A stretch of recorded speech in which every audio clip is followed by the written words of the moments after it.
teknologi digital lah teknologi tertinggi, manusia lah memahami bahwa inilah puncak teknologi itu. Peradaban manusia kini pun harus seperti itu. Nah, Minangkabau jauh-jauh sebelum itu. Cik, 2, 3, dah mulai no. Sanak basuh balik jo yon tahu zer yon tak budak seringnya di pot bunga. Hari ko sanak yang sedang di Cafe Nora, tapenya di Korong Gadang. Barangkali kalau di siko view-nya rancak dan sana bisa mampir kemari. Dan ambo serpo nampak dan sana basuh jo Pak Kabit, Pak Didi. Siapa? Alhamdulillah. Alhamdulillah. Nah, dun sana minggu lalu ambo sempat berdiskusi jo beliau terkait persoalan Minangkabau, terkait dengan beliau asalnya dari mana. Dan kalau dun sana mengikuti yang kepatang, kita ada menanggapi pernyataan beliau bahwa Minangkabau tidak mengenal kebudayaan, tapi Minangkabau memiliki peradaban yang tertinggi di muka bumi. Kok bisa Pak mengecehan itu? Amun yang menggali kok lebih dari sana. Kok Pak bisa ngecehan? Bahasa Minangkabau itu memiliki peradaban tertinggi. Orang Minangkabau mungkin tidak akan mempertanyakan. Kadang-kadang kan yo mandu sana kalau wak lawan sudah teh wak ndak mau tahu saya tak ndak kan.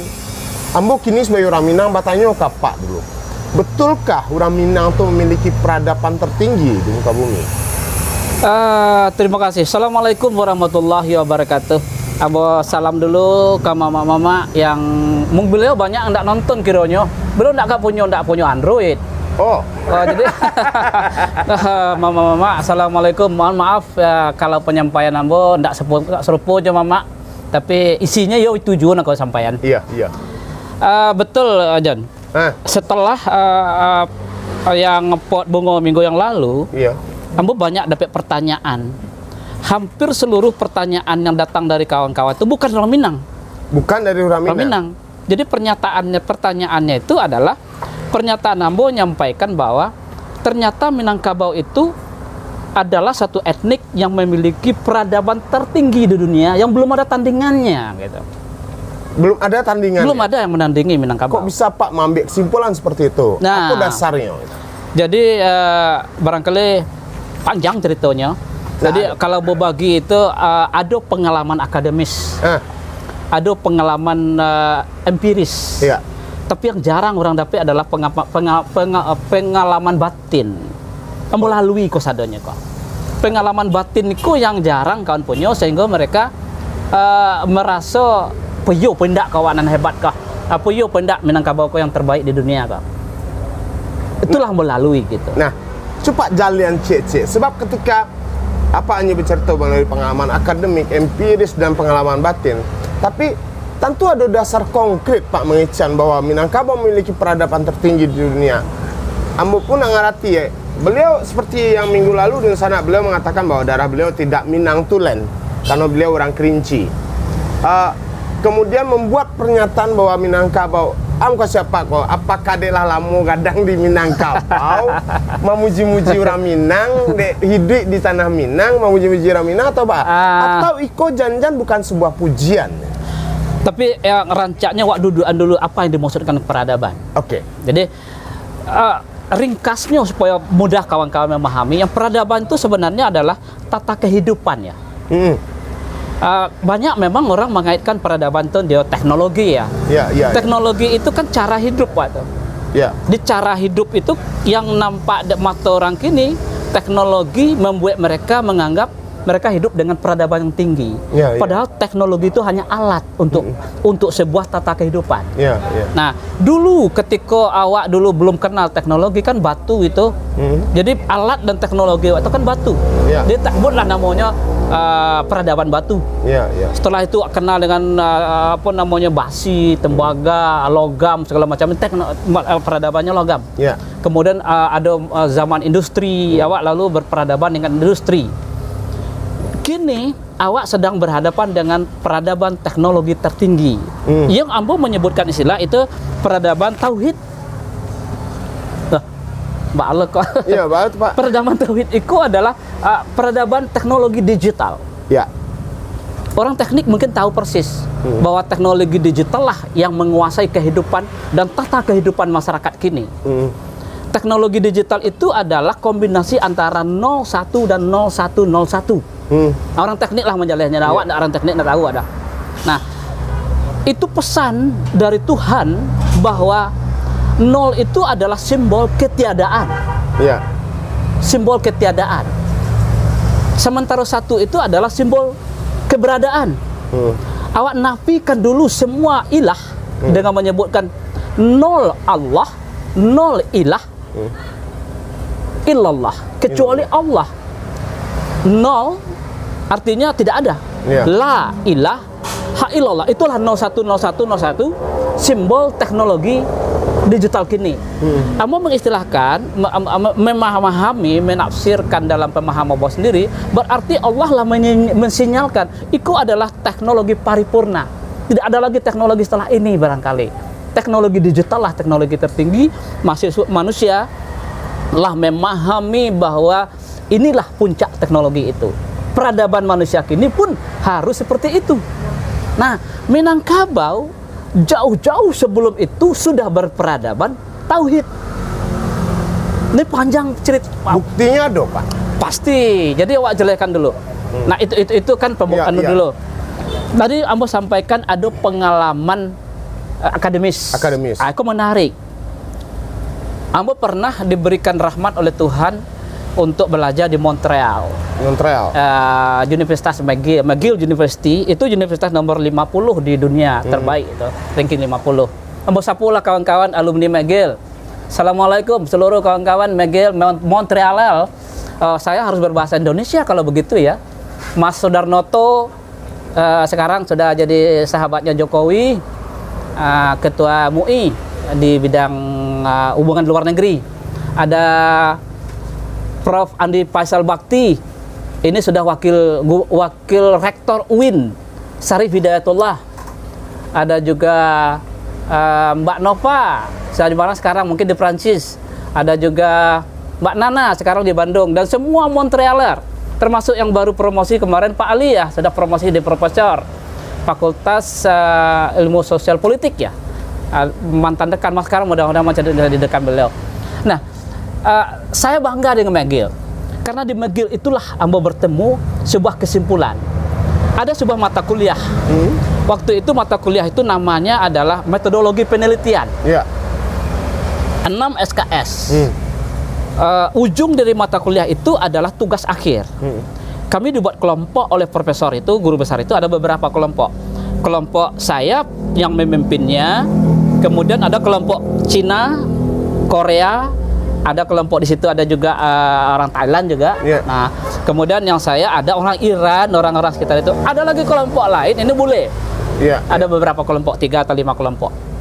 Setelah menyelesaikan tugas akhir, kita submit. Seperti profesor tidak boleh terlambat, tepat waktu. Ketika akhirnya keluar nilai, saya dapat A+, 100 nilainya. Bulat semua. Yang boleh tadi dapat A-, 98.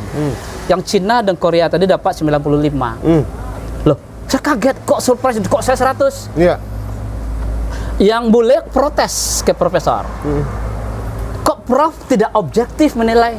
Kenapa grup mereka dapat A+, A bulat, kok kami dapat A-? Profesor tidak objektif. Lalu profesor ini dengan tenangnya menjawab, karena tidak objektiflah makanya dia dapat A. Dia menjelaskan bahwa metodologi ilmiah yang objektif itu ternyata tidak mampu menembus semua kebenaran. Beliau menjelaskan bagaimana teori pendekatan penemuan untuk menemukan sebuah kebenaran tidak objektif. Jadi kalau orang bicara tentang objektif, itu baru bicara tentang permukaan. Kulit nantah sore kecik orang Minang. Jadi kalau kita hanya terkesima dengan yang tasure, lalu kita simpulkan ini adalah sebuah kebenaran, kita akan menemukan kesesatan dalam kehidupan. Ini contoh. Contoh. Dalam itu saya berikan ilustrasi seperti ini. Prof, saya sampaikan bahwa tadi pagi saya taruh es di jalan raya. Tadi pagi jam 5, belum ada matahari terbit. Kira-kira jam 12 saya sampaikan, Prof, tadi pagi saya taruhkan es sana. Prof langsung bilang saya gila, karena tidak ada es sana. Tidak ada orang yang tahu, tidak ada bukti, tidak ada juga saksi. Nah sekarang ada, saya bilang begitu. Tapi kebenaran bahwa saya meletakkan es di jalan raya itu tadi pagi bisa tidak dibantah? Walaupun bukti tidak ada, empiris tidak ada, fakta tidak ada, data tidak ada, saksi tidak ada. Tapi benar, lillahi ta'ala, saya itu meletakkan es. Betul ditaruh es di situ. Pagi. Lihat, tidak ada. Itu ilustrasinya. Bingung, benar juga ya. Nah, ilustrasi lain barangkali begini. Sekarang heboh-hebohnya korupsi ya. Ada yang lepas, ada yang tertangkap, ada tertangkap tangan. Kalau tertangkap tangan sudah selesai, tidak ada lagi, selesai pasti. Tapi jangan korupsi lah. Nanti marah teman-temannya.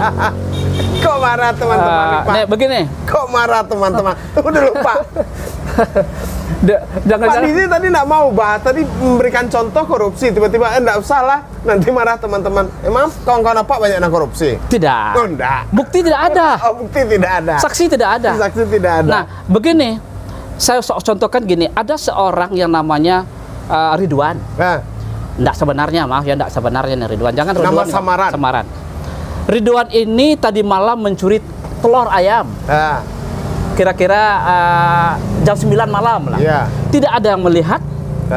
Ayam pun tidak merasa kehilangan. Kemudian orang yang punya ayam juga nggak tahu. Lalu dia diam-diam saja. Bisa nggak dibantah bahwa si Ridwan tadi malam curi ayam? Bukti tidak ada. Ayam itu sudah bagus lagi, tempat telur ayam itu sudah bagus lagi, diperbaikinya dengan baik sekali. Kemudian tidak ada yang merasa kehilangan. Tidak ada yang merasa kehilangan. Siapa yang bisa membantah si Ridwan tadi malam mencuri ayam? Bukti tidak ada, Bukti tidak ada. Bisa enggak bukti saksi itu menentukan kebenaran? Saksi, bukti tidak pernah akan membenarkan sebuah kebenaran. Dia hanya upaya untuk mendekati kebenaran. Nah, makanya simbol dari penegakan hukum kan perempuan itu yang matanya ditutup dan telinga ditutup. Itu menyimbolkan bahwa untuk mencari kebenaran yang hakiki kita tidak bisa objektif. Mata yang suka melihat objek, telinga yang suka mendengar bunyi yang objek, ini harus tutup habis. Yang akan berbicara itu adalah yang satu. Bagaimana dia berhubungan dengan yang khalik. Disitulah dia bisa menentukan ini benar atau tidak. Fakta, data, bukti, saksi, semua itu alat untuk menuju sebuah kebenaran. Nah, Minangkabau jauh-jauh sebelum ini sudah sampai ke situ. Contoh? Nah, saya kaitannya kok. Itu kan tadi contoh ketika Pak dengan Profesor dikasih tugas nilai A, kemudian ada perumpamaan Pak sampaikan tadi kebenaran. Kemudian Pak kaitkan Balia, ini pengalaman dari akademis tadi. Pak Balia dengan pernyataan bahwa Minangkabau memiliki peradaban tertinggi dan Minangkabau sudah menemukan jauh sebelum itu. Pak. Ya, sebenarnya banyak kawan-kawan yang tahu. Cuma bahasa ini kan memang bahasanya tidak bahasa lapeh, tidak bahasa vulgar. Iya, tidak bahasa vulgar. Memang malerang. Yang ada itu kan memang bahasa Sampiang. Iya. Yang batilanjang itu sorak batilanjang ada bahasa Sampiang. Jadi penyampaian dari ini kok tidak to the point gitu. Orang yang bisa memahami apa yang disampaikan oleh ini kok adalah orang memang berpikir dengan batinnya. Disitulah pengalaman batin itu ditemui. Lalu awak tariklah proses Minangkabau itu sampai kepada titik sempurnanya peradabannya. Dulu sebelum masuk Islam, Minangkabau sudah punya adat. Sudah punya adat. Cuman barangkali kata adat itu baru masuk ketika mulai berkenalan dengan Arab atau ya ada juga yang menyampaikan Kambo itu kawanmu. Terima kasih kawan bahwa beliau menyampaikan bukan dari Arab, dari bahasa Timur Tengah lah gitu. Timur Tengah. Nah, jadi bukan dari Arab adat pun tadi itu ya. Adat. Nah, oke lah terserah lah situ. Tapi Minangkabau sebelum itu sudah kenal adat. Adat Minangkabau sebelum itu adalah konstruksi pemahaman batin mereka dari berinteraksi dengan alam. Makanya muncul istilah alam takambang di guru. Jadi guru. Mereka menyampaikan dulu ketika itu, apakah pernyataan baru atau dulu, tapi jelas begitu. Ada basandi ka alua jo patui jo mungkin. Itu dulu ya sebelum masuk Islam. Alua itu adalah kata asal dari alur, jalur, jalan. Barangkali juga kata dasar dari haluan, arah. Nah, arah atau haluan. Nah, basandi ka alua jo patui. Alua itu adalah jalur yang harus ditempuh, jalan yang harus ditempuh. Dari mana mereka tahu jalan yang harus ditempuh? Mereka belajar dari alam. Dari alam lah mereka memahami bahwa ternyata diri kita ini ada yang menguasai, alamnya ada yang menguasai. Terjadilah interaksi, mereka mengatakan bahwa kok taraso dibawa naik. Dibawa naik itu artinya mereka konsultasi dengan yang punya raso, Tuhan. Nah, di situ berarti sudah mulai ada hubungan vertikal. Nah, alua jo patui. Patui itu adalah parameter untuk mengukur kepantasan, social acceptance. Kalau ikut benar, katakanlah tadi, ikut benar, katakanlah seorang orang yang dihormati lah gitu. Iya, iya. Nggak sebut lah datuk, sebut apa gitu, pengulu atau apa, melakukan sebuah kesalahan moral di kampung. Lalu patut nggak beliau kok dihukum di tengah orang ramai? Walaupun secara alur beliau salah, tapi nggak patut. Social acceptance, sosial nggak menerima. Artinya apa? Nggak hanya alur yang dipertimbangkan, tapi patut atau tidak. Alur aja patut. Yang mungkin adalah penerapannya itu, momentum. Apakah tepat nggak kini dilakukan, diterapkan aturan sistem? Apakah yang diputuskan itu mungkin atau tidak gitu. Iya, iya, iya. Mungkin kalau istilah sekarang itu ya momentum ya. Momentum. Apakah tepat momentumnya? Jadi basandi ka alo jepotik lah dulu mereka sudah paham. Nah, ketika masuk Islam, nah itu matchingnya mulai cepat. Makanya tidak ada dakwah Islam di Minangkabau itu yang radikal. Cocok apa yang dipelajari oleh adat, yang dipahami adat orang Minangkabau sebelum Islam, masuk Islam. Maka muncullah mamang adat yang mungkin sudah cukup tua sekali ya.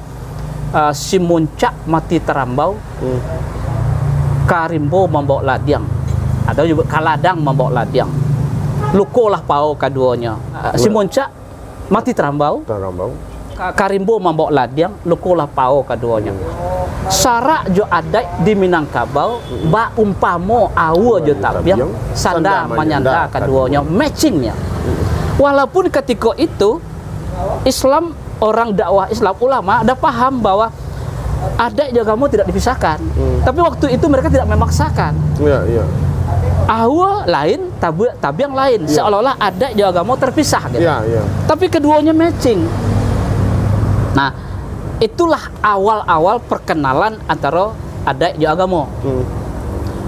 Itu berlangsung 7 abad. Diperkirakan sejak abad ke-7 ya, ketika itu memang banyak yang mengklaim Islam masuk Indonesia itu kan abad ke-7. 7 abad. Nah, abad sampai balik kira-kira tahun barat ya, sampai balik 05, sampai balik 03, sampai balik 05 ketika Sultan Khalif Hadifatullah Raja Alam Minangkabau mendeklarasikan Islam sebagai raja kerajaan. Jadi sehingga kerajaan Pagaruyung berubah menjadi Kesultanan Pagaruyung Darul Qoral. Nah, itu sampai balik 03 kalau salah itu. Kesultanan Pagaruyung Darul Qoral. Nah, artinya ketika itu Pagaruyung sudah Islam. Disitulah disebutkan bahwa Bai'ah Bukit Marapalam itu menurut versi itu bahwa kita bersumpah ada basandi syarak basandi kitabullah. Jadi artinya sudah mulai menyatu. Ada indak lai basandi kalau ada patui. Indak lai basandi ja patui mungkin. Tapi lah basandi ka syarak karena Islam lah masuk. Berarti yang sana menyanda tadi lah ditinggal lah. Lah ditinggal lah. Nyala menyatu. Nah, proses kristalisasi itu berlangsung 7 abad. Ya. sampai kira-kira abad ke-19 akhir menjelang masuk abad 20 kan ulama Minangkabau sedang booming itu. Ada sebelum itu kan ada Ahmad Khatib Al-Minangkabawi yang menginspirasi lahirnya NU Mas Noto. Lahirnya Muhammadiyah ya, itu adalah Ahmad Khatib Al-Minangkabawi. Kebetulan mentua ketua NU lah, kakeknya anak boko ketua NU lah di DKI. Beliau menyampaikan bahwa inspirasi berdirinya NU itu adalah dari Ahmad Khatib Al-Minangkabawi. Orang Minang. Begitulah Muhammadiyah.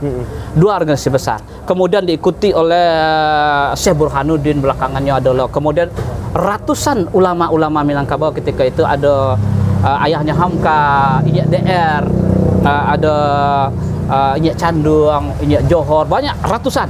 Jadi NU sama Muhammadiyah itu mendirikannya itu terinspirasi dari pemikiran Minangkabau, Ahmad Khatib Al-Minangkabawi. Nah, luar biasa berarti orang Minangkabau pada. Betul. Makanya kini aku penasaran sekali tahun 2021 ini kita haruslah menerbitkan dan membuat video dokumenter jejak dakwah ulama Minangkabau sampai ke Sulawesi. Iya.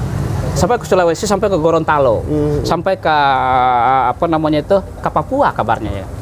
Nah, bahkan Filipina, kota Manila itu sendiri didirikan oleh seorang datuk ya. Nah, artinya pada masa itu abad ke-19 menjelang abad masuk 20 itu sampai pada puncaknya. Inyak Candung memimpin suatu deklarasi ketika itu menyampaikan bahwa ada saumpamo tubuh. Mereka menyebutkan begitu. Ada bapaneh sarak balinduang. Ada umpamo tubuh, sarak umpamo nyawa. Sarak mengato, ada memakai. Itu artinya apa? Sarak jo ada sudah menjadi satu kesatuan, tidak lagi terpisah seperti yang dipikirkan sampai balik abad sebelumnya. Sampai balik abad 7 abad itu masih mengemandang sarak jo adat kok terpisah. Kok sarak kok adat. Iya. Begitu terjadi. Nah, pada awal abad ke-19, abad ke-20, akhir abad ke-19 itu telah dideklarasikan bahwa ada di Minangkabau umpamo tubuh yang bapaneh, ada bapaneh sarak balinduang, sarak mengato ada memakai. Itulah paripurnanya bahwa betul peradaban Minangkabau lah mencapai tingkat ketauhidannya sebelum teknologi tauhid kelau muncul. Teknologi tauhid kan baru kini muncul. Dan itulah yang mengatakan bahwa peradaban Minangkabau itu tertinggi di dunia. Kita ambil bandingan lah. Ambo pernah hidup di negara-negara yang tidak ada, yang penduduk muslimnya sangat minoritas sekali. Minoritas. Berdiskusi. Nah, aku menariklah diskusi aja. Ada satu orang, saya lupa namanya, tapi mudah-mudahan kalau beliau nonton juga, beliau tidak bisa bahasa Indonesia, bahasa Prancis dan bahasa Inggris. Menyampaikan bahwa saudara dari Indonesia, iya. Lah, kaget, surprise dong. Itu di kafe, duduk di kafe. Dia ceritakan, orang tua saya Protestan. Kemudian saya masuk Katolik. Saya keluar dari keluarga, akhirnya saya pergi ke Jepang belajar Shinto. Belum selesai belajar Shinto, saya ke Thailand. Di Thailand saya masuk Hindu, Buddha. Belajar Buddha, masuk Buddha. Kemudian dekat dari Indonesia, saya dengar ada Indonesia, saya sampai di Indonesia.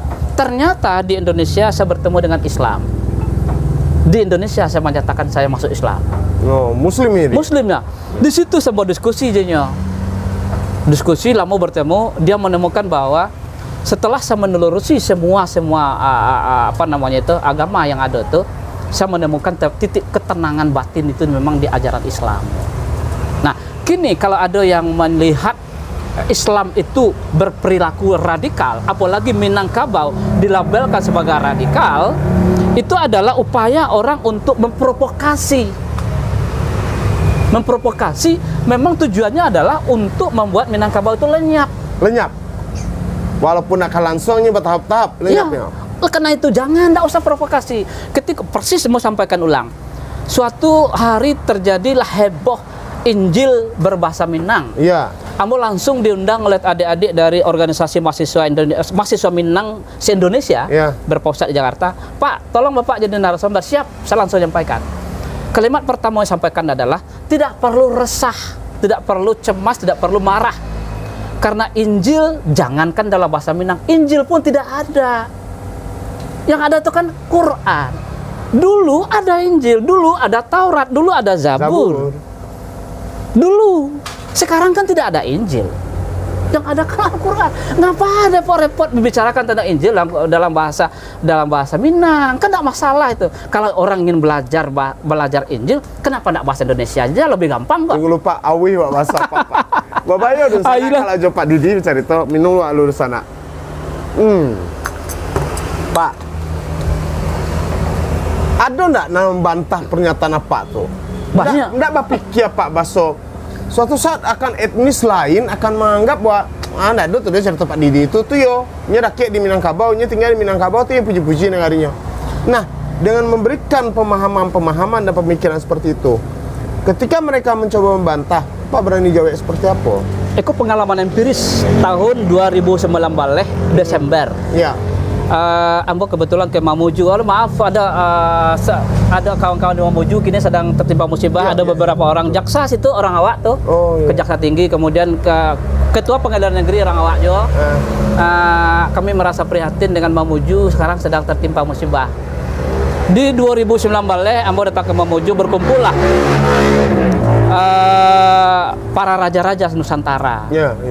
Raja-raja Nusantara berkumpul di Mamuju mengadakan event tahunannya. Lalu Ambo sempat duduk jo kawan-kawan orang Minang, kemudian adalah orang dari daerah lain, seluruh Indonesia hadir. Di situ ada Bundo Raudah. Assalamualaikum Bundo Raudah. Bundo hadir lah hari itu. Berdiskusi kami tentang kebudayaan dan agama. Mereka menyampaikan pernyataan yang menarik luar biasa. Kami kalaulah hendak karena Minangkabau sampai kini tidak Islam. Artinya apa? Jasa Minangkabau mengislamkan kami di Sulawesi kok luar biasa besarnya. Nah, lalu ada orang Bali, ada orang lain menyampaikan, Ambo ceritakanlah bagaimana prosesnya Islam sampai pada titik, prosesnya Minangkabau sampai pada titik syarak mengatur adat memakai itu teman doang mendengarnya. Pernyataannya begitu. Berarti kalau kami di Bali butuh waktu kira-kira 3-5 abad lagi ya Pak. Artinya mereka akan berevolusi. Sementara Minangkabau lah melewati itu. Makanya Ambo kan, ini kok topik menarik juga, Jan. Suatu hari Ambo diberangi dari orang kawan-kawan Ambo yang dekat di istana. Ambo menyampaikan bahwa kenapa kita pikir-pikir revolusi mental? Itu kan mimpi. Revolusi mental itu mimpi yang dipolitisir. Kinilah dulu revolusi akhlak. Sama-sama mimpi itu yang dipolitisir. Yang namanya mental, akhlak itu harus berevolusi. Minangkabau saja mengalami prosesnya. Bukan berevolusi. Bukan berevolusi. Tapi berevolusi. Berevolusi. Revolusi mental, evolusi akhlak. Mesti begitu. Nah, lalu mau sampaikanlah kepada kawan, ke Prof. Hasanuddin, Dr. Hasanuddin, paham benar dan kami sampaikan itu dan berulang-ulang bahwa visi Minangkabau itu adalah tahun 2045. Artinya apa? Masih ada waktu 25 tahun lah ya Wak, mengalami proses evolusi untuk memperlihatkan ke dunia, mengibarkan bendera Minangkabau itu 25 tahun lah. Kenapa kok 25 tahun lah? Iya, lama mana Pak? Karena itu kan lebih enak menyebutkan tahun 1945, awak kan cuma wakil presiden. Tahun 2045, masa kita jadi wakil presiden juga? Mulai pada tahun tuh. Tapi kan itu prosesnya. Nah, memungkinkan enggak itu kepemimpinan itu balik ke tampuk orang Minang? Bukan apa-apa, Pak. Dulu orang selalu bilang bahwa pemimpin negeri kok banyak dari orang Minang. Minang tuh gudang pemikir. Ya, itu betul. Tapi kini kan jadi ternyata orang Minang itu pemikir, bukan eksekutor. Bukan eksekutor. Ini kebanyakan. Jadi dia lebih banyak mengkonsep.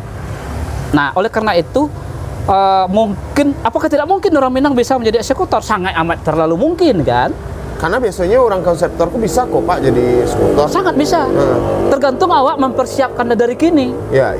Jadi yang akan jadi pemimpin nanti ke depan itu adalah anak-anak yang barangkali masih dalam rahim ibunya kini.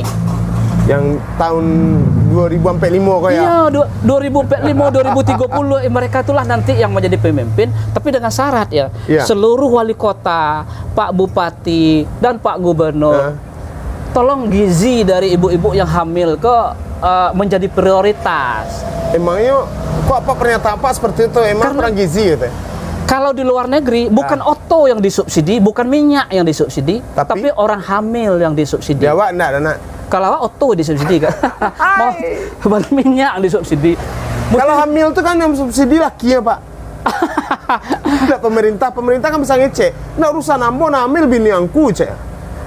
Yang punya anak itu kan kemenakan awak, kemenakan nagari, kemenakan bangsa. Artinya subsidi yang Pak maksud itu adalah memikirkan generasi yang akan datang, melahirkan generasi-generasi yang berkualitas yang bisa menjadi pemimpin di negeri itu. Makanya ingin sampaikan juga, jangan awak itu berdebat soal pemimpin yang hanya berlangsung 5 tahun. Itu akhirnya kan awak berpikir yang putus-putus. Mestinya seorang yang namanya visioner. Nah, Bang Fauzi Bahar kan cocok menyebutkan menjadi yang visioner, pemimpin yang visioner. Kok ketua AMBO ketua alumni kami. Jadi yang namanya visioner itu adalah tidak memikirkan masa kepemimpinan dia. Dia berpikir masa kepemimpinan jauh ke depan. Kalau AMBO lah jadi gubernur kini, bukan kesuksesan AMBO 5 tahun itu untuk dipilih 5 tahun ke depan yang berpikirkan, tapi nanti Minangkabau 25 tahun, 15 tahun, 20 tahun ke depan, itu yang mesti jadi fokus. Pak, kamu masih jadi pikiran di sana masalah subsidi oto dan subsidi ibu hamil tadi. Itu ucapan mungkin sambil bagara disampaikan beliau, tapi kok menjadi sangat mungkin dan akhirnya efeknya jangka panjang nanti. Kira-kira kalau itu berlakukan subsidi untuk ibu hamil panjang cerita omongan sana, itu memungkinkan nggak Pak? Artinya dikurangi subsidi yang oto yang lain, tapi disubsidi pada ibu hamil, kemudian melahirkan generasi-generasi berkualitas. Artinya pemerintah punya tanggung jawab melahirkan anak-anak bangsa yang cerdas. Betul, itulah yang dimaksudkan itu. Jadi visioner itu kan itu. Dia memikirkan bagaimana melahirkan generasi. Bukan memikirkan bagaimana dia berhasil dalam tanda kutip ya menyelesaikan tugasnya kini. Mungkin itu nambah orang banyak banci ya Pak, napak dari pemikiran napak tuh agak ekstrim kalau menurut ambo di sana. Jadi sebenarnya mungkin ekstrim bahasa yang lain ya. Tapi barangkali kebanyakan kawan-kawan tuh berpikir kini. Berpikir untuk hari kini. Jadi berpikir dari pagi sampai sore, lalu tidak memikirkan besok bagaimana ya. Tapi Ambon kan tidak suka berpikir hari ini gitu. Hari ini adalah hasil dari hari kemarin. Kemudian hari kemarin itu yang sebenarnya hari bagi awak kanlah selesai. Hari sebenarnya hari itu adalah hari esok. Untuk mendapatkan hari esok itu, maka kita siapkan hari kini. Siapkan kini. Baliklah ke cerita tadi. Ada pengalaman akademik, pengalaman empiris, lapak cerita pulau. Kemudian yang pengalaman batin kok. Nah, itu yang nggak susah menjalannya. Namanya pengalamannya batin itu tidak cair orang. Iya, kadang-kadang kan lapak ilmu batinnya Pak Didi curang. Nah, jadi gitu. Persis ketika pertama diangkat menjadi kepala bidang di Dinas Kebudayaan, ketika itu Pak TE. Assalamualaikum Pak TE. Taufik Effendi memberikan tugas bahwa Sapih Balahan Kuduang Karatan Minangkabau tolong data. Sapih Balahan Kuduang Karatan dan Kepak Randai Minangkabau kok berserak-serak kok. Banyak, ada 96 atau 69 jumlahnya. Kamu minta bantuan je Bunda Bukpi untuk memberikan data. Nah, pengalaman batin yang bertemui adalah menelusuri itu. Menelusuri tampek-tampek yang sebenarnya luar biasa. Tampek yang pertama yang bertelusuri itu adalah Padang Gantiang. Padang Gantiang.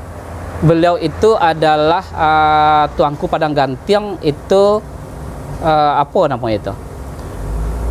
Tuan Kadi ya? Tuan Kadi. Nah, Tuan Kadi itu semacam menteri agama lah, Menteri Agama lah keren waktu itu. Kamu nggak tahu kenapa kok harus kasih itu duluan.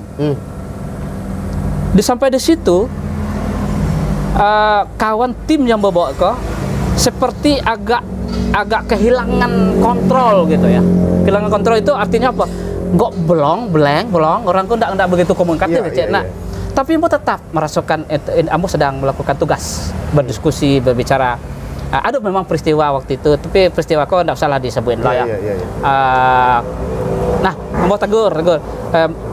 kau ditampek sakral mode, kamu ndak yakin hal-hal yang magic, tidak, bukan begitu. Tapi hormatnya awak, tarati awak tetap. Awak nak tahu yang supranatural kau nak tahu. Ya. Nah, lalu setelah dari situ mau berjalan. Akhirnya, yang lain dulu mau cerita lah ya. Lalu mau lompat ceritanya, suatu hari tahun 2019 ya. Ambo bawa tim lagi ke Solok Selatan. Iya. Ambo sengaja membuat rancangan setelah Solok Selatan, lalu pesisir selatan, Iya. Kambang. Kambang. Nah, Ambo ingin kasih itu. Sebelumnya ada Mandarubia, Mandirubia. ada Kesultanan Indopuro, Indopuro. ada banyak Wanda 10, lengkap banyak sekali tuh. Ambo nelusuri itu. Lalu di Solok Selatan, di Kota Baru, di situ Ambo ajak kawan, awak taruh ke balik Padang atau posisi ya ke Sungai Penuh, jaraknya kayak rumah. Ke Kerinci saja lah. Yeah. Ambo tidak mengajak dah. Tapi mereka ingin ke Kerinci. Oke lah. Tapi mau siapkan agenda. Iya. Mereka harus sampai ke sebuah masjid tua, Masjid Agung namanya, udah tinggi itu. Dia mau bawa lah mereka ke Masjid Agung. Ambo hanya menyampaikan pada satu orang pengurus Masjid Agung bahwa Ambo akan datang. Iya. Setelah sholat Isya, ternyata rame orang di situ. Lengkap nenek mamak nambah rampe, tang 100 aparatnya. Aparat. Ya. Terus pengurus masjid lengkap. Adalah sekitar 25 orang rame lah tuh. Nah, kawan-kawan kok ada yang merasa aneh. Ada yang damam, panih, tinggi, dan tidak berani masuk masjid. Oh. Tidak masjid. Dah sudah istirahat saja pulang ke rumah. Dia auto. Lalu ada yang lah masuk masjid, tapi rasa kebuang air terus kitanya. Pailah keluar, tiba-tiba tidak mau keluar air dah. Balik orang harus keluar air lah. Itu pengalaman batin yang tidak bisa dengar. Nah, ketika mulai ngecek, Anju tanya Mbah, mengaang kepada gantiang duluan katanya. Dia tunjuknya tangan kidal nunjuk Mbah. Mengaang kepada gantiang. Loh, di mana tahu coba dah. Itu heran Mbah. Iya. Kan kepada gantiang duluan dia. Mengenang ngecek keadaan dia. Tak kasih Mbah. Kamu kan menjalankan tugas pemerintah. Masa melapor lo ke mama Mbah? Iya. Kau tugas pemerintah. Tugas pemerintah kah? Akhirnya beliau menyampaikan, minta maaf Mbah, Ambo tidak menyampaikan Ambo kerajaan. Memang Ambo kepada gantiang ketika itu dalam rangka mendata. Baru beliau jalehan. Penjelasannya kok banyak yang tidak masuk akal, tapi bagi seorang ilmuwan Tidak masuk akal secara ilmiah. Secara ilmiah. Tidak ada fakta, tidak ada bukti, tidak ada empiris, tidak ada saksi. Ya. Tapi beliau menjalehan itu sangat runut dan sepertinya kok beliau hafal gitu. Setelah selesai beliau menjalehan, ditanya beliau, tak tahu beliau dah. Oh, tidak terkena Tak terkena beliau dah. Dan hal seperti itu tidak satu orang dua orang buat temui. Jadi ketika beliau menjalehan itu, memang rokok tidak bisa berhenti. Rokoknya berhenti terus. Kan tim yang anggota tim membawanya paham tuh, nyekut terus. Di situlah macam lihat, nah, itu pengalaman batin yang sebenarnya susah untuk disampaikan, susah untuk diungkapkan. Bahkan orang akan menganggap itu tidak ilmiah. Memang karena tidak ilmiah lah makanya mau dapat nilai A. Karena nilai ilmiah itulah yang membuat awak sase. Boleh mau sampaikan sekali bahwa nilai A itu malah biasa sih. Iya. Jadi step Pak. Nah gitu. Bakok sase awak kan hanya melihat dari permukaan yang nampak saja, data dan fakta. Iko hampir seluruh mahasiswa, Amo kan pernah mendidik mahasiswa lo kok, membimbing mahasiswa lo kok. Data itu bisa dimodifikasi, dimanipulasi, direkayasa untuk mencapai sebuah simpulan. Itulah biasa dilakukan orang. Apalagi dengan metodologi statistik yang digunakan. Makanya seorang peneliti tidak berani mengklaim bahwa tingkat akurasinya, tingkat kepercayaan itu 100%. Selalu 95, 98 gitu. Kenapa? Ada aspek-aspek yang mereka bohongi di situ. Aspek-aspek yang sebetulnya mereka tahu nggak bisa mereka pastikan. Nggak bisa mereka pastikan. Itulah metodologi ilmiah. Nah, kalau awak yakin dengan metode ilmiah, maka awak sase. Berarti lah jale dewa dun sana pengalaman akademik sama empiris dan batin dari beliau. Dan ternyata pengalaman batin itu ketika beliau bertemu dengan orang-orang yang memberikan penjelasan beliau, dan kadang-kadang itu tidak bisa diterima di akal sehat, tapi itu menjadi sebuah fakta yang terjadi. Akal sehat itu? Nggak akal sehat, bukan. Akal yang belum sehat. Akal yang belum sehat. Pokoknya secara ilmiah tidak bisa Tidak dipertanggungjawabkan. bisa ada jelaskan. Tapi itu menjadi sebuah kenyataan yang realita yang ada gitu dah Pak. Iya. Oke. Ambo raso lah tajawe rasanya pertanyaan ambo tadi meni apa tuh? Luar biasa. Luar biasa. Nah, kini kan kembali ke persoalan awal tadi itu bahwa Minangkabau telah sampai kepada titik peradaban paripurna. Paripurna. Syarak mengato adai Adai memakai. Artinya apa? Ndak ada deh itu dah. Peradaban awak, kebudayaan awak mesti selaras dengan apa yang disampaikan oleh syarak. Ada oleh Pak sampaian Kira itu dulu dah. Itulah dulu tuh Di dah. sana di sesi kok ambo banyak bertanya karena penasaran ambo terhadap beliau ketika beliau mengicam bahwa Minangkabau memiliki peradaban tertinggi, dan ambo sebagai orang Minangkabau pun akhirnya mempertanyakan itu, sehingga sering ambo kontak beliau, ambo mempertanyakan, akhirnya kita bahas di siko, dan ambo ingin mengangkat lebih banyak apa yang digali sama beliau. Apalagi agak aneh saja nih, ambo seorang kerinci yang darah Minangnya masih dipertanyakan, walaupun patang ada cerita apa, ada balahan di sini nanti gue. Ya. Tapi kenapa beliau lebih banyak tahu tentang Minangkabau? Itu luar biasa dan sana. Lah di sana Pak Didi lah masuk balik di Port Bungo membahas tentang peradaban tertinggi di muka bumi kok, yaitu Minangkabau. Wah, tunggu lihat cerita beliau Nabi Suat, bukan cerita, pemikiran-pemikiran beliau ke depannya. Lah, kok makan mangkuk lo? Cik 2 3. Lah habis anak. Lah no, lah habis.